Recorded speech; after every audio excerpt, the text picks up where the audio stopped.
Meantime, the chief steward had returned to the throne room, where he said to the king, "You are a fool to waste so much time upon these people." "What?" cried his majesty, in so enraged a voice that it awoke Bellina, who was asleep under his throne. "How dare you call me a fool?" "Because I like to speak the truth," said the steward. "Why didn't you enchant them all at once, instead of allowing them to go one by one into the palace and guess which ornaments are the Queen of Ev and her children?" "Why, you stupid rascal, it is more fun this way," returned the king, "and it serves to keep me amused for a long time." "But suppose some of them happen to guess aright," persisted the steward. "Then you would lose your old ornaments and these new ones too." "There is no chance of their guessing aright," replied the monarch with a laugh. "How could they know that the Queen of Ev and her family are all ornaments of a royal purple color?"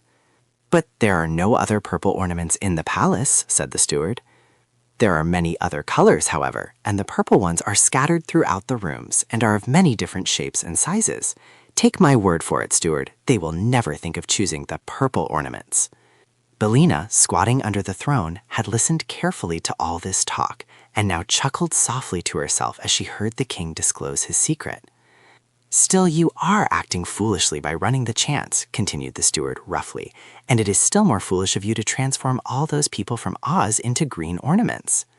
"I did that because they came from the Emerald City," replied the king, "and I had no green ornaments in my collection until now. I think they will look quite pretty mixed with the others, don't you?"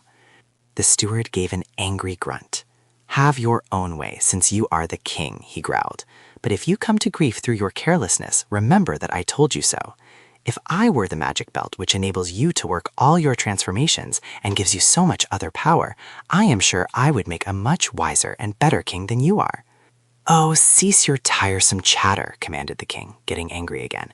"Because you are my chief steward, you have an idea you can scold me as much as you please. But the very next time you become impudent, I will send you to work in the furnaces and get another gnome to fill your place.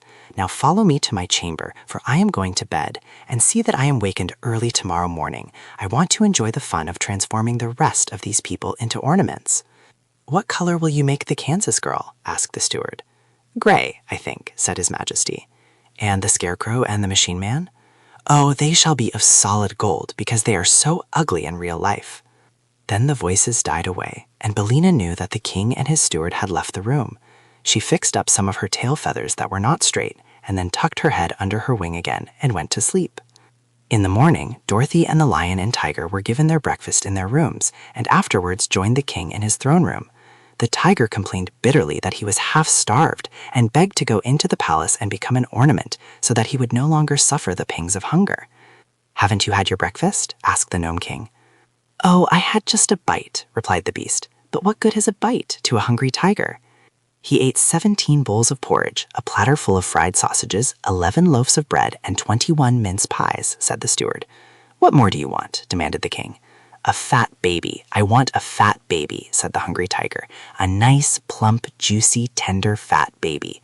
But of course, if I had one, my conscience would not allow me to eat it. So I'll be an ornament and forget my hunger." "Impossible!" exclaimed the king. "I'll have no clumsy beasts enter my palace to overturn and break all my pretty knickknacks. When the rest of your friends are transformed, you can return to the upper world and go about your business." "As for that, we have no business when our friends are gone," said the lion. "So we do not care much what becomes of us." Dorothy begged to be allowed to go first into the palace, but Tick-Tock firmly maintained that the slave should face danger before the mistress. The Scarecrow agreed with him in that, so the Nome King opened the door for the Machine Man, who tramped into the palace to meet his fate.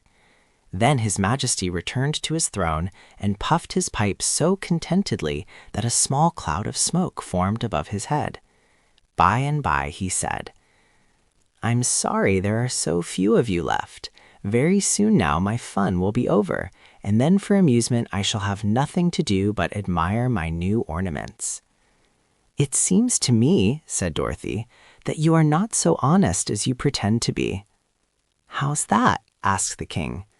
"Why, you made us think it would be easy to guess what ornaments the people of Ev were changed into." "It is easy," declared the monarch, "if one is a good guesser. but it appears that the members of your party are all poor guessers." "What is Tick-Tock doing now?" asked the girl uneasily. "Nothing," replied the king with a frown. "He is standing perfectly still in the middle of a room." "Oh, I expect he's run down," said Dorothy. "I forgot to wind him up this morning. How many guesses has he made?" "All that he is allowed except one," answered the king.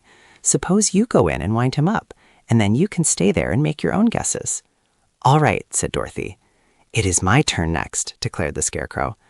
"Why, you don't want to go away and leave me all alone, do you?" asked the girl. "Besides, if I go now, I can wind up Tick-Tock so that he can make his last guess." "Very well, then," said the Scarecrow with a sigh. "Run along, little Dorothy, and may good luck go with you." So Dorothy, trying to be brave in spite of her fears, passed through the doorway into the gorgeous rooms of the palace. The stillness of the place awed her at first, and the child drew short breaths and pressed her hand to her heart and looked all around with wondering eyes. Yes, it was a beautiful place, but enchantments lurked in every nook and corner, and she had not yet grown accustomed to the wizardries of these fairy countries, so different from the quiet and sensible commonplaces of her own native land. Slowly she passed through several rooms until she came upon Tick-Tock standing motionless. It really seemed then that she had found a friend in this mysterious palace, so she hastened to wind up the machine man's action and speech and thoughts. "Thank you, Dorothy," were his first words. "I have now one more guess to make." "Oh, be very careful, Tick-Tock, won't you?" cried the girl. "Yes, but the Nome King has us in his power, and he has set a trap for us. I fear we are all lost," he answered. "I fear so too," said Dorothy sadly. "If Smith and Tinker had given me a guessing clockwork attachment," continued Tick-Tock, "I might have defied the Nome King, but my thoughts are plain and simple and are not of much use in this case." "Do the best you can," said Dorothy encouragingly, "and if you fail, I will watch and see what shape you are changed into." So Tick-Tock touched a yellow glass vase that had daisies painted on one side, and he spoke at the same time the word Ev. In a flash, the machine man had disappeared, and although the girl looked quickly in every direction, she could not tell which of the many ornaments the room contained had a moment before been her faithful friend and servant. So all she could do was to accept the hopeless task set her and make her guesses and abide by the result. "It can't hurt very much," she thought, "for I haven't heard any of them scream or cry out, not even the poor officers. Dear me, I wonder if Uncle Henry or Aunt Em will ever know I have become an ornament in the Nome King's palace, and must stand forever and ever in one place and look pretty, except when I move to be dusted. It isn't the way I thought I'd turn out at all, but I suppose it can't be helped." She walked through all the rooms once more and examined with care all the objects they contained, but there were so many they bewildered her, and she decided after all, as Ozma had done, that it could be only guesswork at the best, and that the chances were much against her guessing aright. Timidly, she touched an alabaster bowl and said, "Ev." "That's one failure anyhow," she thought. "But how am I to know which thing is enchanted and which is not?" Next, she touched the image of a purple kitten that stood on the corner of a mantel, and as she pronounced the word Ev, the kitten disappeared, and a pretty fair-haired boy stood beside her. At the same time, a bell rings somewhere in the distance, and as Dorothy started back, partly in surprise and partly in joy, the little one exclaimed, "Where am I, and who are you, and what has happened to me?" "Well, I declare," said Dorothy, "I've really done it." "Done what?" asked the boy. "Saved myself from being an ornament," replied the girl with a laugh, "and saved you from being forever a purple kitten." "A purple kitten?" he repeated. "There is no such thing." "I know," she answered, "but there was a minute ago. Don't you remember standing on a corner of the mantel?" "Of course not. I am a Prince of Ev, and my name is Evring," the little one announced proudly. "But my father, the king, sold my mother and all her children to the cruel ruler of the gnomes, and after that I remember nothing at all."